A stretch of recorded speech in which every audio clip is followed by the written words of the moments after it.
بد مذہبوں کی صحبت، توبہ. لاکھ نمازیں پڑھتا ہو، ماتھے پر کیا کیا نشان بنا رکھا ہو، اگر اس کا عقیدہ خطرناک حد تک بگڑا ہوا ہے. بدعقیدہ ہوتا ہی بگڑے ہوئے عقیدے کا نام. کوئی بگاڑ جو ہوتا ہے وہ کفر نہیں ہوتا، کوئی بگاڑ کفر ہوتا ہے عقیدے کا. کچھ ایسے ہوتے ہیں کہ جو صرف اس طرح کے ان کے عقیدے ہوتے ہیں کہ کفر میں وہ پہنچے نہیں ہوتے، تاہم ان کی صحبت بھی ہے تو ایمان کے لیے زہر قاتل، خطرناک ہے. یہ آتا ہو تو بندہ گلی بدل دے. ان سے کوئی علیق سلیق، کوئی تعلقات رکھنے کی شریعت میں اجازت ہے نہیں. کسی صحابی کی توہین تو یہ ضلالت ہے، گمراہی ہے یہ بھی بہت خطرناک کہ کب جا کر یہ کفر میں کود جائے، اس کا بھروسہ کچھ بھی نہیں ہے.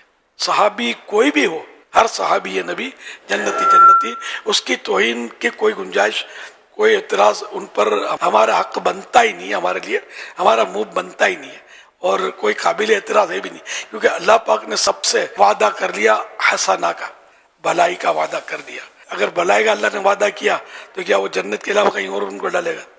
جنت ہی عطا فرمائے گا. انڈرسٹوڈ ہے. جتنے بھی صحابہ کرام ہیں، کیسے باشد وہ کوئی بھی ہوں، تو سب کے سب معظم ہیں اور سب کا احترام فرض ہے.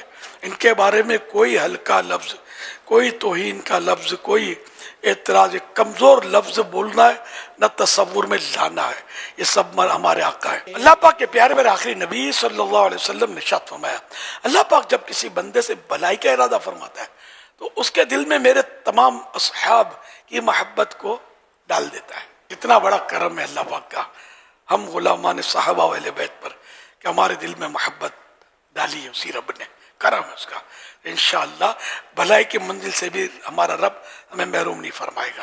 شارح حدیث امام عبدالرؤف مناوی رحمت اللہ علیہ فرماتے ہیں، اس حدیث میں اصحاب سے تمام صحابہ کرام علیہم الرضوان کی محبت مراد ہے.